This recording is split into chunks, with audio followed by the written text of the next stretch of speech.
Okay, hello everybody. Welcome to Korea Atlanta Mentorship here with another Velocity Banking review. And we're going to keep talking about what I call the Velocity Banking poker face. So, if you don't know what the Velocity Banking poker face is, it's a term I made up that I started to notice in people when I started doing these presentations, right? I just kind of do these presentations, they only took about 30 minutes and I say, hey, take a look at this. You could pay off like three houses in less than 10 years, right? And look how simple it is. And then I would get absolutely no emotion from the audience. And I'm like, what is going on? So I have to resort to using chat GPT tools to figure out what is going on. And the latest question I asked chat GPT about this phenomena is what's the likelihood they'll get excited when I talk about this? And the short answer, very low, at least at first. So let's see what's up. The short answer, very low, at least at first. Even when people are genuinely impressed or inspired, their external reaction rarely matches their internal excitement, especially when it comes to money.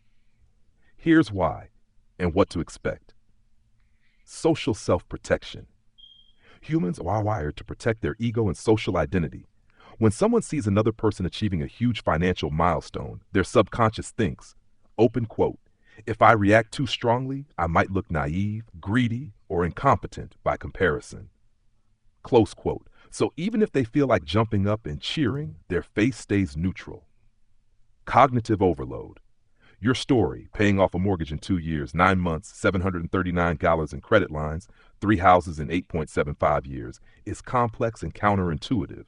Their brain goes into processing mode and temporarily suppresses emotion while trying to make sense of it. This is especially true if you show numbers or charts. Logical and emotional processing can't happen simultaneously in real time. Disbelief. Many people's first thought is, open quote, this can't be real. There must be a catch. Close quote. Disbelief triggers a freeze response. They look calm externally because they're mentally fact checking. Cultural and personality factors. Some people are naturally stoic. In certain cultures, showing strong emotion about money is frowned upon. Some just don't know the script for how to respond. Bottom line, internal excitement, high likelihood if they understand what you're saying. External excitement in front of you, low likelihood, often under 10 to 20% for most audiences. Even among highly financial literate people, it's common for the first reaction to be polite nod, uh-huh, or silence. The real reaction usually shows later, privately, or in questions after the fact. What increases the odds of visible excitement? 1. Create safety. Normalize disbelief. I know, it sounds crazy. I didn't believe it at first either. 2. Lead with shared pain. Start with struggles they relate to. 3. Invite participation. Ask them to imagine themselves in the result. 4. Show process, not just results. Let them see how it's achievable, not just that it happened. When these are done, even stoic audiences will sometimes smile, nod, or ask questions, which is the real signal of engagement. If you want, I can give a rough estimate chart of expected reactions for different audience types, friends, investors, YouTube viewers, so you know what to anticipate and where poker faces are most likely. Do you want me to do that? Yeah, let's see it, and then I'll just do the velocity banking demonstration. Well, ChatGPT is generating that. So, yeah, so let's do velocity banking. By the way, if you don't know who I am, I paid off a mortgage in 2 years and 9 months, and I did it in 2024. Yep, 2 years and 9 months, paid off a mortgage in 2024. And not only that, I have actually over $739,000 in lines of credit and credit cards. Yep, $739,000. Okay. All right. So let's go ahead and get started. So we'll do the same scenario that we did last time. Velocity banking. What is it? It's just basically throwing all your money into debt and using something called a line of credit to help you do that. All right. So let's go ahead and get started. And let me just kind of oh, did I screw up here? No, actually, we'll be fine. Okay, so first step to velocity banking is creating a budget. So you can see right here we have good income, decent expenses, and then leftover savings. And then what we do is we create an expense breakdown of every single debt that we have, right? All the credit cards, auto loan, mortgage, and then we have our uh, expenses that we just kind of lump into one little line item that are not tied to debt. So what we're going to see here is that after all expenses are paid, we can save about $250 a month. Now, what the crazy thing is that it's kind of looked down upon to not save money even when you have debt. But what we're going to do is we're not going to save money until we get rid of the debt, right? So the way that we do banking, that's considered to be different from quote the average American, is that you're not going to save money at all, right? There's no savings in this at all. And so if I do this right here, I see 3 minus C4, right? So we're going to have something called cash flow, but we're not going to save money. See, in the average American style of banking, savings and cash flow are considered to kind of be the same thing. Whereas here, it's kind of to be they're kind of just two separate concepts. So the way that we treat our savings account is like it's the middleman, or the checking account essentially is the middleman of our money. Like we don't want to save money. Whereas with average American, the checking account is essentially the final destination. So if you see right here, money comes in and it just goes right out, right? Money comes in, it just goes right out, right? And then what we're going to do is we're going to move some of our debt into a line of credit to increase what we call our cash flow. Okay. And that's what we're going to do. So let's go ahead and do this. And I am going to move some debt into the line of credit.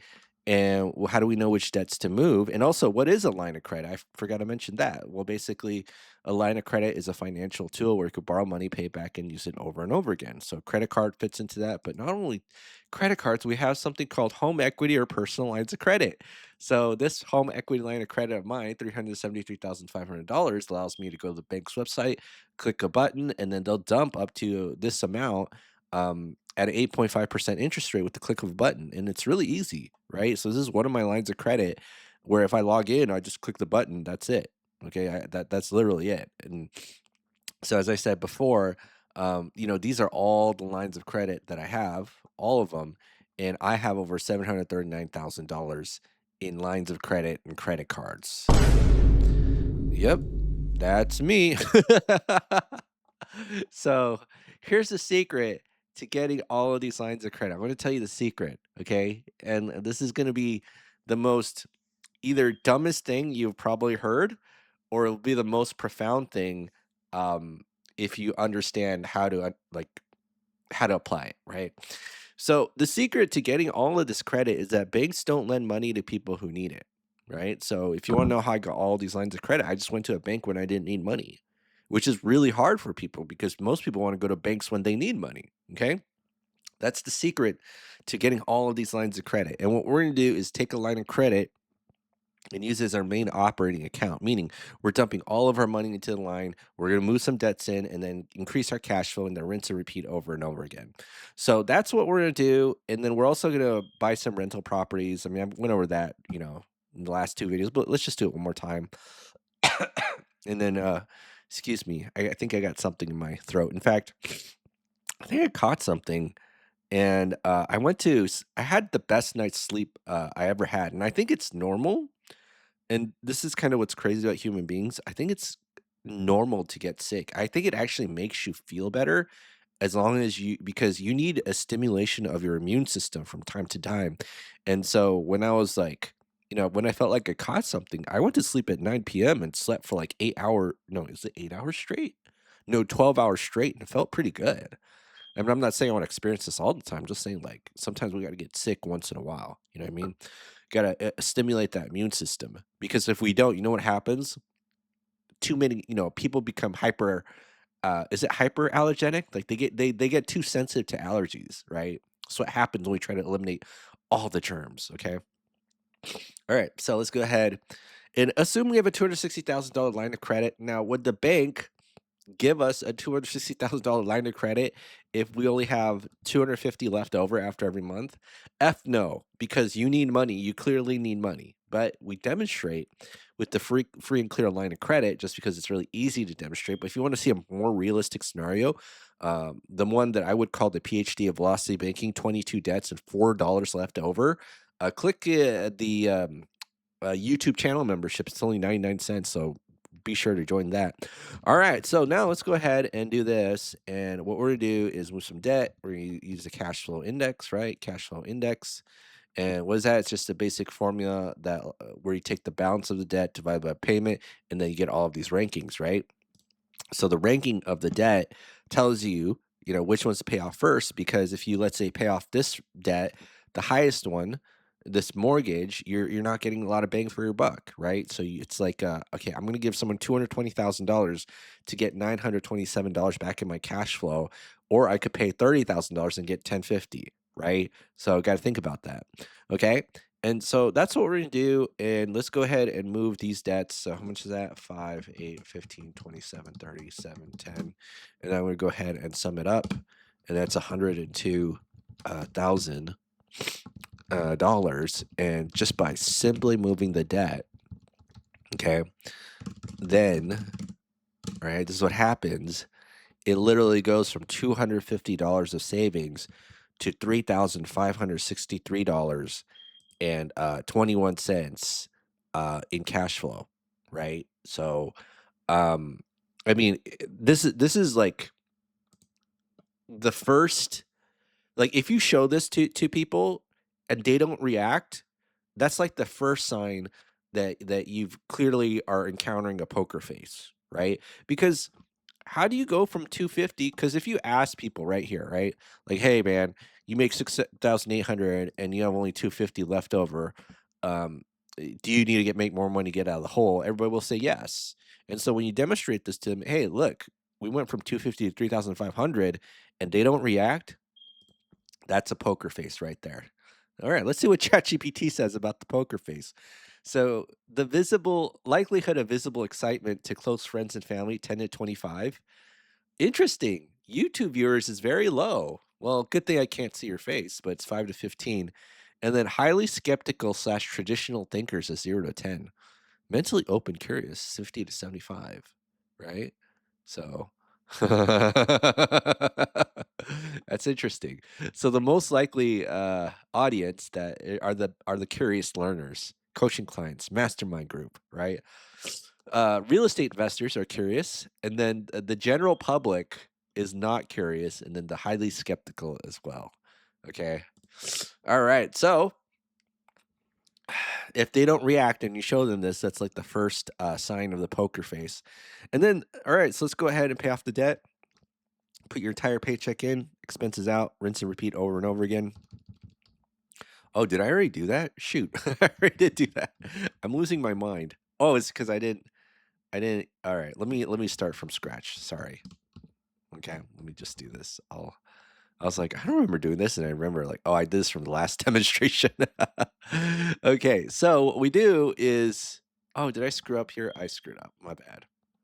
I did, didn't I? Okay. All right, let's do this.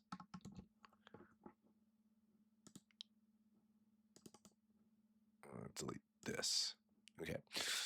So what we do is we move the. What am I doing? Okay. Hopefully this is all right, and I didn't screw up. All right, cool. So what we do is now we put the entire paycheck into the line, take expenses out, and then rinse and repeat over and over again. So I'm going to do that. And then it'll be G2 plus, oh, it's a G3 plus H3 minus our cash flow, 3563.21. And then what we do is going to get the average daily balance, divide by 12. And then I'm going to copy and paste. And then we see that in, oh, did I screw up here? It's I3 plus 1. My bad. All right. So now we see that in 32 months, right? This has all been paid off, right? So 32 months, all the credit cards, 102K has been paid off. All right, sweet. And then what we do here is in the loan section, right? So what we do is with this loan calculator, figure out what's the current balance of the auto loan after 32 months. Okay. And then you see right here that you have $8,303.50 left over. We have a very low cash flow index, meaning if we get rid of the loan, we'll get a significant amount of cash flow. So let's go ahead and do that. And I'm going to do this, paste plus 8303.5. And then this is going to be 0. And then what's our cash flow? It's 3,800. All right, so let's increase that cash flow minus 3872.47.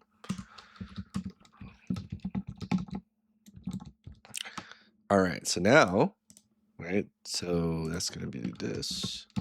So now we paid off the car loan in 34 months equals 119, right? So 119K. And then after this, 220,000, 34 months, right? So that's the current balance of this loan. And then at this point, I feel very comfortable investing in real estate. So I'm going to reiterate my personal philosophy when it comes to rental real estate is that when you do rental real estate, you want to be in a position of strength, right? So the average or actually good cash flow is only considered to be like $100, $200 a month. So if you're in a position where you need to get your tenant to pay you, bad things will probably happen. You need to go into that real estate with a position of strength. Okay. So that's why, I think it's a good idea to pay off a significant amount of your debt before getting your first rental property. And then what the most important rule of rental or properties in general is that you need to get at a significant discount, right? So $300,000 property, you gotta buy it for 200. $200,000 property, you're probably gonna buy it for 100,000, and a $100,000 property, you gotta buy it probably for 10. Okay, so that's what we're gonna do. Get it at a discount. So all in, including repairs, it's gonna be 200,000, right? So let's say right here, I decide I'm gonna spend $200,000 from a line of credit, and then just, whoopsie, not 2 million, 200,000, and then we make some repairs, and then we add a tenant in there. So you're gonna have to investigate what the rental rates are in your area, but we'll say $2,000 a month, right? And then we'll say, hey, uh, kind of a blanket rule of thumb, um, we only keep about 70% of the 2,000 because 30% goes to expenses, taxes, insurance, blah blah blah blah, right? And then if we go ahead and add the tenant's income to our personal cash flow, you see that the cash flow has increased to 5,200. So let's go ahead and do this and then do Control V, and I'll be like that, and then I'm gonna be like 5272.47. Okay, and then all right, we see, okay, that it gets paid off in 78 months. 78 months, right? So 78 months minus 34. So how long did it take us to pay off the house really? So 78 minus 34, and then you divide by 12. 44 divided by 12. And so it took us less than 4 years to pay off the first house. So if you're showing this and nobody's really impressed, that's I'm just gonna assume it's a poker face, right? Because the likelihood of showing this and not getting an actual response is quite high. It really is quite high. But let's just do it house 2 and house 3. So it's relatively easy. Buy a real estate at a discount. You got to find a distressed seller, say, "Hey, it looks like your property might need some repairs. Here's my numbers. I want to go all in 200,000 and then make it a rental or something like that." Blah blah blah blah blah, right? And then what you do here is you add another tenant's income, right? So this is now times 2 with the second house. 2 tenants, 2 houses. And then what's our cash flow now?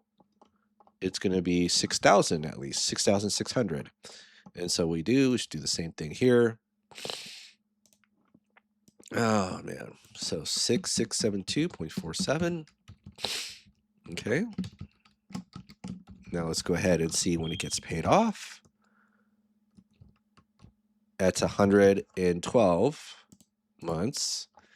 And then as you can kind of see right here, I've already done this before, so I don't want to reinvent the wheel. But first house is paid off in 78 months in our journey, then 112 months, and then house 3 will be 139 months. Ha ha ha ha ha. Right. So what kind of laugh was that? I don't even know. I must be delirious right now.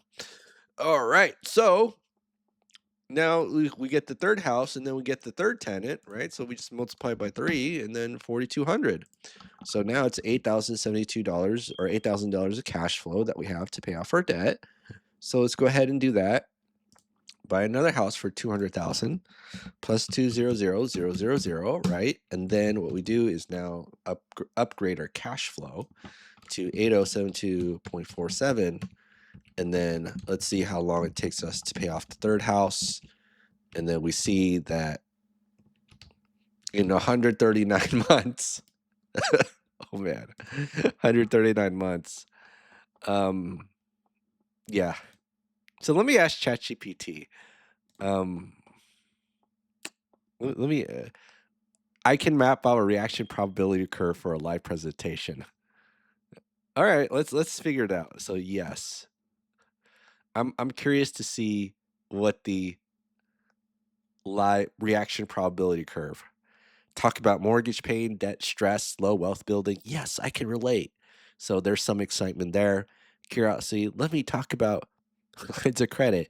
Mostly poker face, 1025, subtle engagement, big reveal. This one right here, the big reveal, pay off 3 houses in 8.75 years. 330,000 equity each, $1,400 a month cash flow each, 739 credit lines. Whoa, that's insane, but possible. Uh mhm. So it seems like I'm gonna have to when I do some another presentation, maybe some sort of disarming skepticism. But then people say that's very manipulative. Well, here's the thing: if you don't do that, then you're not gonna have people buy into what it is that you're doing, right? So, oh man, all right. Well, yeah, that's it for today, folks. A little bit low energy because I'm under the weather, but I'm fine. I probably need to take a nap. All right, have a great day, Velocity Banking 103, and I'll see you all in the next video.